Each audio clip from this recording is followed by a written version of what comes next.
तो दोस्तों चलिए आप सभी का एक बार फिर हम स्वागत करते हैं, अभिनंदन करते हैं आपके अपने YouTube channel Aryan institute Allahabad में। दोस्तों जैसा कि बोर्ड पर आप देख पा रहे हैं, आप सभी के बीच में लगातार अगर देखा जाए तो चैनल के माध्यम से यूपी डीएलएड एडमिशन 2024 के संदर्भ में वीडियोस प्रोवाइड किए जा रहे हैं। मैं आप सभी से उम्मीद करना चाहूंगा कि जितने वीडियो यहां से आपको मैं दे रहा हूं, प्रत्येक वीडियो आपके लिए कहीं ना कहीं फायदेमंद साबित हो रहा है। लगातार आपके मैसेज मेरे पास आ रहे हैं कि भैया आखिरकार क्या आवेदन की डेट बढ़ेगी या नहीं बढ़ेगी। बहुत सारे अभ्यर्थी हैं, ठीक है, थोड़े नहीं हैं, बहुत सारे अभ्यर्थी हैं। किसी ने रजिस्ट्रेशन नहीं किया है, किसी ने आधे फॉर्म को आधे स्टेप पर ही छोड़ दिया है। क्यों? क्योंकि साइट नहीं चल रही है। तो ऐसे में सवाल उठना बिल्कुल लाजमी है, आवेदन की अंतिम डेट आज है, क्या आवेदन की डेट हमारी बढ़ेगी? अभी हम आपको ऑफिशियल वेबसाइट पर भी ले जाकर दिखाएंगे कि वहां वर्तमान समय में क्या कुछ शो कर रहा है। देखिएगा, कहा जा रहा है आवेदन की लास्ट डेट आज, पीएनपी ने जारी किया शेड्यूल। अभी इस पेपर कटिंग के माध्यम से परीक्षा नामक प्राधिकारी की तरफ से एक शेड्यूल जारी किया गया है, उस शेड्यूल के बारे में हम आपसे चर्चा करते हैं। नीचे देखिएगा, सवाल आपके मन में लगातार उठ रहा है कि भैया क्या डेट बढ़ेगी या नहीं बढ़ेगी, और हम आपको ये बताने का प्रयास कर रहे हैं कि डेट बढ़ने के प्रबल चांसेस हैं, लेकिन आप डेट बढ़ने का इंतजार ना करें, ठीक है। हालांकि हम लोगों की जो प्रक्रिया है फाइनली वो प्रक्रिया हम लोग पहले से कर चुके हैं, ठीक है। ज्ञापन वगैरह जो भी हम लोगों को देना था अपने स्तर से दे दिए हैं, लेकिन अब प्रक्रिया तो करना उन्हीं को है। अब हम लोगों के हाथ में वो चीजें नहीं होती दोस्त, ठीक है। आप हमसे लगातार कह रहे थे कि भैया डेट बढ़वा दीजिए, मैं क्षमा चाहूंगा, ये चीज मेरे हाथ में नहीं है भैया। जितना आपके लिए हो सकता है मैं कर रहा हूं। प्राइवेट विद्यालय एसोसिएशन साथ में लगा हुआ है, ठीक है। ऐसा नहीं हम अकेले हैं ना वो अकेले हैं, लेकिन जो चीज हम लोगों के हाथ में नहीं है वो हम नहीं कर सकते। बस इतना हो सकता है कि आपके लिए हम लोग लगातार डिमांड कर सकते हैं। देखिएगा, कहा जा रहा है अभी तक कुल कितने आवेदन आए। ये पेपर कटिंग को देखने के बाद, हालांकि कल से ही मेरे पास मैसेज आपके आ रहे हैं भैया आज तक कुल कितने आवेदन अभी तक आ चुके हैं। और यहां देखिए कॉलेज सेलेक्ट, लगातार आपके मैसेज आ रहे हैं। अब धीरे धीरे कॉलेज सिलेक्शन की प्रक्रिया आ रही है, तो हम अपने कॉलेज को सिलेक्ट कैसे करेंगे, यानी जो है कॉलेज सेलेक्ट का मतलब यह है कि भाई जब चॉइस फिलिंग आप करेंगे तो चॉइस फिलिंग में कॉलेज को वरीयता आप किस आधार पर देंगे, यानी हम पहले कौन सा कॉलेज करें बाद में कौन सा कॉलेज करें, यह तरीका आपको पूछ रहे हैं कि हम काउंसलिंग कैसे करेंगे। उसी के साथ साथ जो है काउंसलिंग के लिए आवश्यक डॉक्यूमेंट्स, भाई जाहिर सी बात है काउंसलिंग आपकी हो जाएगी, ऑनलाइन प्रक्रिया तो आप कर ले जाएंगे, लेकिन जब आपका डॉक्यूमेंट वेरिफिकेशन यानी काउंसलिंग के लिए आवश्यक डॉक्यूमेंट्स आएंगे तो ये आपको जानना अत्यंत आवश्यक है कि हमारे लिए कौन कौन से डॉक्यूमेंट्स की आवश्यकता होगी काउंसलिंग में, कौन कौन से डॉक्यूमेंट्स नहीं रहेंगे तो एडमिशन रुकेगा। होता है इसमें है मेडिकल सर्टिफिकेट, तमाम सर्टिफिकेट इसमें होते हैं। तो क्या सबसे महत्वपूर्ण होता है, मैं इसके बारे में आज के इस वीडियो में आपको बताने वाला हूं। देखिएगा, एक और मुद्दा हमारा है बनता है, एक होता है भैया सीजीपीए, ठीक है। एक है सीजीपीए और एक बन रहा है आपका एसजीपीए, ठीक है, एसजीपीए बन रहा है। इसको लेकर आप लगातार परेशान हैं, हैरान हैं कि आखिरकार कहीं हमारा फॉर्म रिजेक्ट ना हो जाए। देखिएगा, ये समस्या तो काफी विकट है सीजीपीए और एसजीपीए की। हालांकि ये समस्या पर्सनली आपकी नहीं है, ठीक है। ये प्रत्येक जितने भी न्यू एजुकेशन पॉलिसी जब से लागू हुई है प्रत्येक विश्वविद्यालय के लिए, कुछ ने तो क्लियर कर दिया थोड़ा बहुत, जैसे आपका पूर्वांचल है और इधर डीयू हो गया, लखनऊ हो गया, अवध यूनिवर्सिटी हो गया, लखनऊ, हाँ लखनऊ का भी शायद क्लियर है, ठीक है। कुछ ने तो बिल्कुल क्लियर कर दिया है कि हम इतने नंबर आपको दे रहे हैं, लेकिन अभी कुछ विश्वविद्यालय यार ऐसे हैं जिनको कुछ पता ही नहीं चल रहा है कि कितने नंबर में ये पेपर करवा रहे। जैसे आपका एक रज्जू भैया हो गया, एक महात्मा गांधी काशी विद्यापीठ हो गया, ठीक है। और अगर एक और हम आपको बताएं, इधर मेरठ साइड में एक जो है विश्वविद्यालय है, इन्होंने बिल्कुल क्लियर नहीं किया है, ठीक है। तो ऐसे से 3-4 विश्वविद्यालय हैं जिन्होंने अपने ग्रेडिंग सिस्टम को टोटल लॉन्च किया, ठीक है, और उसमें कुछ भी किसी को नहीं पता चल। अगर आप, शायद मैं ये कॉन्फिडेंस के साथ तो नहीं कहूंगा, लेकिन फिर भी अगर आप विश्वविद्यालय के किसी भी अच्छे प्रोफेसर के पास जाएंगे ना, ये ग्रेडिंग सिस्टम के बारे में पूछेंगे तो उनको भी नहीं पता है, ठीक है, ये मेरा दावा है। लेकिन चलेगा, बहरहाल उन चीजों को छोड़िए, अभी इस पर हम चर्चा करते हैं, लेकिन पहले आप पेपर कटिंग को देख लीजिए। भाई पेपर कटिंग आप हमसे लगातार जानने का प्रयास जरूर करेंगे। कहा जा रहा है डीएलएड 2024 के लिए आवेदन आज तक, है ना। अब देखिएगा, diploma in elementary education DElEd प्रशिक्षण सत्र 2024 के लिए ऑनलाइन आवेदन 9 अक्टूबर तक होगा। आवेदन करने के बाद 10 अक्टूबर तक शुल्क जमा कर 12 अक्टूबर तक आवेदन और प्रिंट लिया जाएगा। ठीक है, जैसे अगर आप भाई थोड़ा सा परिश्रम करके आवेदन कर देते हैं, ठीक, आवेदन का मतलब रजिस्ट्रेशन कर देते हैं, तो आपके पास जो है देख सकते हैं आवेदन करने के बाद 10 अक्टूबर यानी कल तक अभी आप अपने भैया फीस की प्रक्रिया को आप सबमिट कर पाएंगे। ठीक है, फीस की प्रक्रिया कल तक सबमिट कर पाएंगे। शुल्क जमा कर 12 अक्टूबर तक आवेदन प्रिंट लिया जा सकता। वेबसाइट updlgovernment.in पर 18 सितंबर से आवेदन शुरू हुआ था। ठीक है, परीक्षा नियामक प्राधिकारी डीएलएड के सचिव अनिल भूषण चतुर्वेदी ने बताया कि स्नातक अभ्यर्थी आवेदन कर सकते हैं। यह भी एक मामला बीच में आया था कोर्ट केस का, ठीक है, कि जो है इंटर वाले आवेदन करेंगे, लेकिन ये आपकी बार पॉसिबल हो नहीं पाए, अगली बार से चांसेस जताए जा रहे हैं। ठीक है, चलिएगा, कहा जा रहा है चयन के लिए हाई स्कूल, इंटरमीडिएट और स्नातक अंकों के गुणांक के आधार पर ही मेरिट बनेगी। मेरिट आप कैसे निकालेंगे? मेरिट हमने आपको बखूबी बताया है, बिल्कुल फैक्ट चीज है। ठीक है, जैसे आपके हाई स्कूल की मेरिट कितनी है और इंटर की मेरिट कितनी और ग्रेजुएशन की, हम मानते हैं हाई स्कूल में 50 है, इंटर में भी 50 है और ग्रेजुएशन में भी 50। आप इन तीनों को जोड़ लीजिए, 150 आपका बन रहा, यही आपकी टोटल मेरिट है। ठीक है, यानी हाई स्कूल का परसेंटेज, इंटर का परसेंटेज, ग्रेजुएशन का परसेंट। भाई अगर आपका पॉइंट में है 50.5 है तो आप पॉइंट को भी ऐड करिएगा, ऐसा नहीं है। ठीक है, तो इसी तरह से आपका गुणांक बनता है, आप खुद ऐड कर लीजिएगा। ठीक भैया, चलेगा। गुणांक के आधार पर मेरिट बनेगी। इनकी मेरिट सूची जो है 16 अक्टूबर यानी आपकी जो स्टेट रैंक है, ठीक है, मेरिट सूची 16 अक्टूबर को जारी की जाएगी। इस तरह से ध्यान दीजिएगा।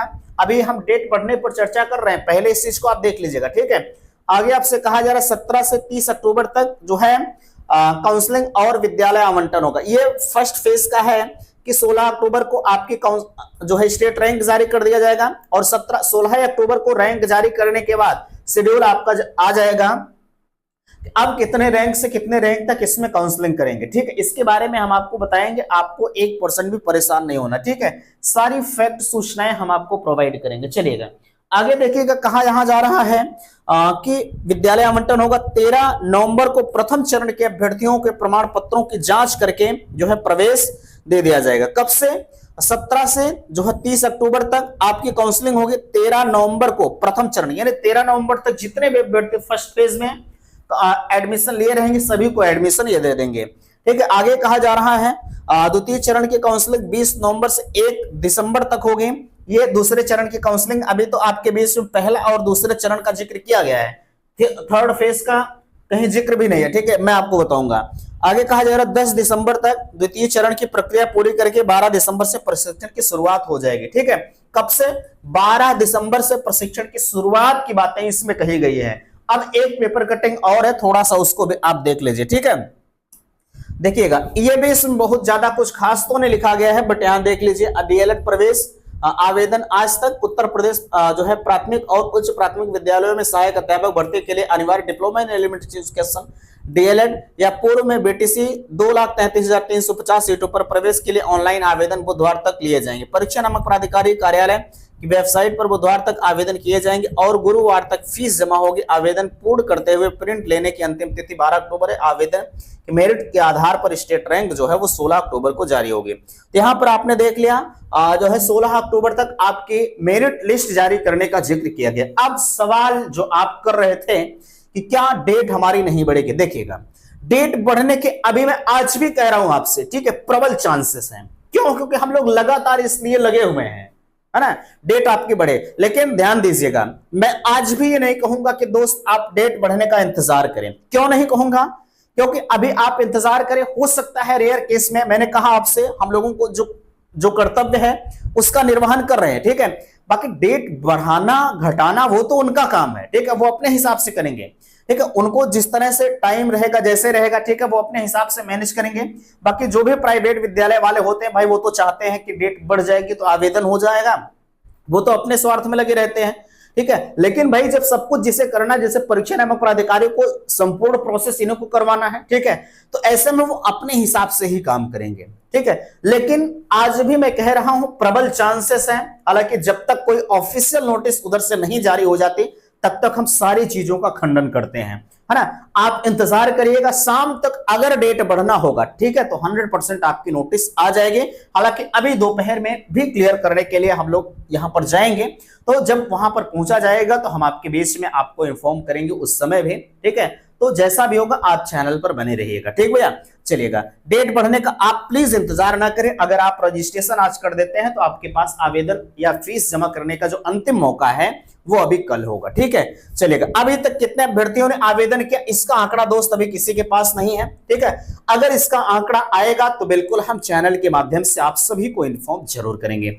बाकी ध्यान दीजिएगा, इसके पहले लगभग एक हफ्ते पहले एक आंकड़ा जारी किया गया था जिसमें 1 लाख आवेदन का जिक्र किया गया था। अगर 1 लाख के हिसाब से आवेदन आ रहा है तो आवेदन की स्थिति कहीं ना कहीं एकदम डमाडोल है, ठीक है। अधिकतम अगर बात करें तो जैसे इसके पहले लोगों ने आवेदन किया जो है लगभग 15 दिन में 1 लाख आवेदन आए, ठीक है। तो उस हिसाब से अगर एक एवरेज निकाला जाए तो ये मानकर चलेगा कि 1.5 से पौने 2 लाख आवेदन से ज्यादा नहीं आएंगे, ठीक है। अगर इतने आवेदन है और इनके यहाँ टोटल सीटें कितनी हैं, टोटल सीटें भैया 2,33,300 जो है 2,33,000 ध्यान दीजिए 350 सीटें हैं, ठीक है। कितने 350 सीटें।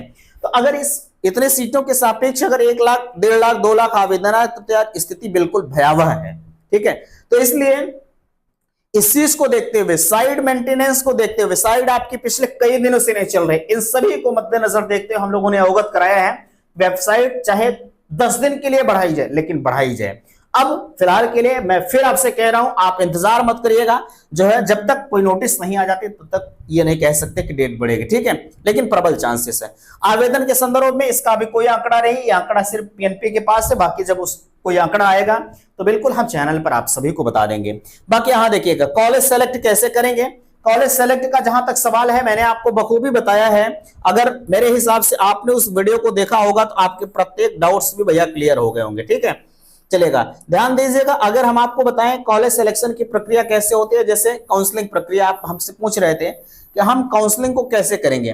ध्यान दीजिएगा, काउंसलिंग को आपको करना कैसे है, आप पहले जहां जो कॉलेज आपको चाहिए, ठीक है, जो कॉलेज आपको चाहिए पहले उस कॉलेज के बारे में आप जान लीजिए, ठीक है। जैसे हम कहते हैं आपको 5 कॉलेज चाहिए, ठीक है, आपको 5 कॉलेज चाहिए, तो आपको पहला कॉलेज कौन सा चाहिए, ठीक है, पहला कॉलेज कौन सा चाहिए, दूसरा कौन सा चाहिए, इस सीरियल में आप नोट कर लीजिए, ठीक है। इस सीरियल में आप नोट कर लीजिए। नोट करने के बाद जो है आप साइबर कैफे पर या कहीं से भी जाएं, ठीक है, आप वरीयता सूची में दें। ऐसा नहीं है कि पहला कॉलेज तो हमें अगर इलाहाबाद डायरेक्ट चाहिए तो छोड़िए, पहला हम नहीं डालेंगे, लखनऊ डाल दे रहे हैं, ठीक है। तो यार पहला मेरिट तो आपके पहले कॉलेज पर ही बनेगी, ठीक है। आप कोई भी कॉलेज डालिए, क्या आप पीएनपी को ये थोड़ी ना पता है कि नहीं आपको ये कॉलेज नहीं चाहिए, गलती हो गई है, ऐसा नहीं होता, ठीक है। चॉइस फिलिंग आप ऐसा करिएगा, जो कॉलेज आपको पहले चाहिए, ठीक है, पहले उस कॉलेज को डालिएगा, उसके बाद फिर दूसरे कॉलेज को डालिएगा, फिर तीसरे कॉलेज को डालिएगा।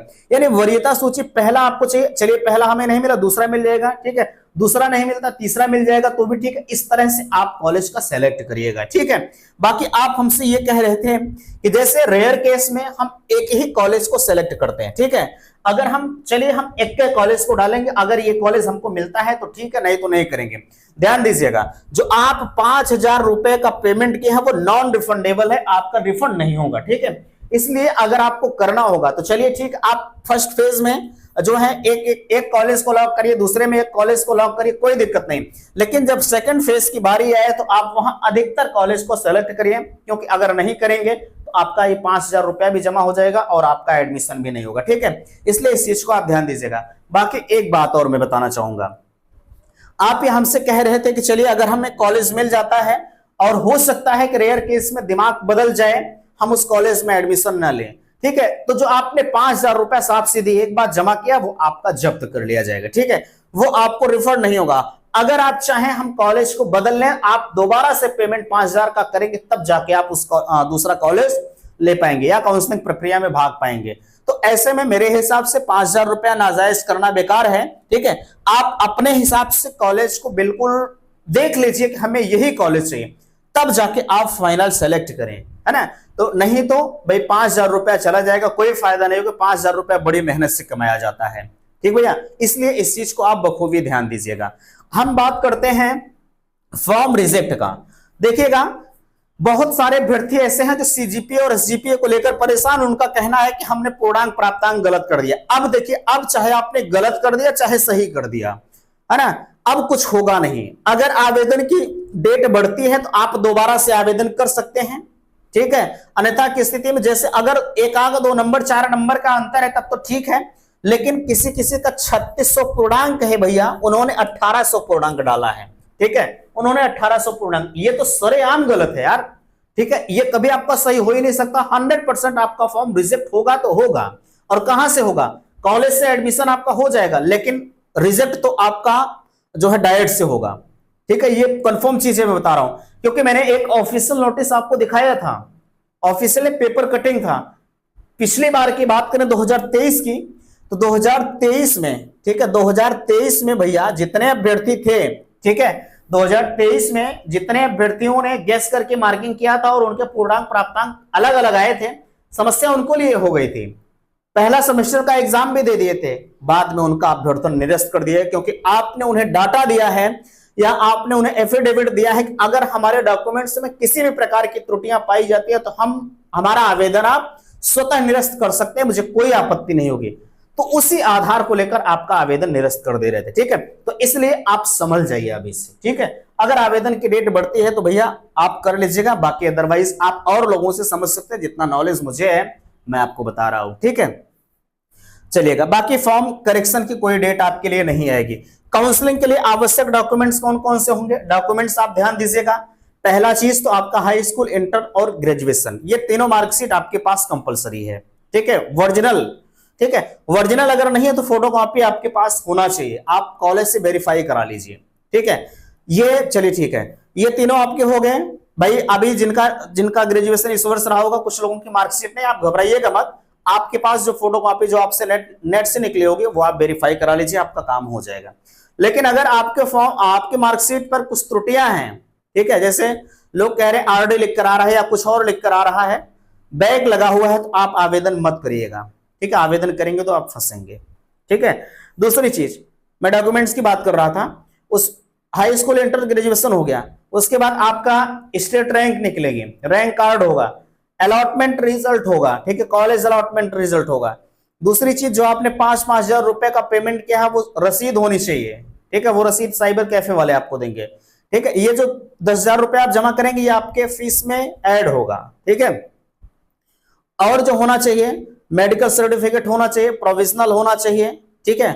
और उसके बाद कैरेक्टर सर्टिफिकेट होना चाहिए। कैरेक्टर सर्टिफिकेट 2 जगहों से बनता है, एक तो आपके महाविद्यालय से बनेगा जहां से आपने ग्रेजुएशन किया है, ठीक है, एक आपके संबंधित थाने से बनता है। कॉलेज वाले जैसे कहेंगे, थाने से कहेंगे तो थाने से बनवाना होगा, अगर आपके कॉलेज से कहते हैं तो कॉलेज से बनवाना होगा, ठीक है, वो उनके ऊपर डिपेंड करता है। लेकिन ध्यान दीजिएगा, ये सब जो मैंने आपको बताया है बाद में, ठीक है, और इसके साथ जाति और निवास लगता है, ठीक है। ये सब जो मैं आपको बता रहा हूं सिर्फ इंपॉर्टेंट कौन कौन सा है, हाई स्कूल, इंटर, ग्रेजुएशन और जाति और निवास आपके लिए मोस्ट इंपॉर्टेंट है, ठीक है। ये अगर नहीं रहेगा तब तो आपके लिए मामला गड़बड़ हो जाएगा। बाकी और डॉक्यूमेंट्स नहीं होते हैं तो कोई दिक्कत आपके लिए नहीं होगी, ठीक है। बाकी आपके कुछ कंफ्यूजन्स बन रहे हैं तो प्लीज आप अपनी बातों को हमसे पूछ सकते हैं, ठीक है। तो ये था आज का वीडियो, उम्मीद करते हैं कि बातें आप सभी को समझ में आई होंगी। प्लीज वीडियो को लाइक कीजिएगा, शेयर कीजिएगा, और चैनल पर पहली बार विजिट किए हैं तो चैनल को सब्सक्राइब कीजिएगा। वीडियो समाप्त करते, थैंक्स, धन्यवाद।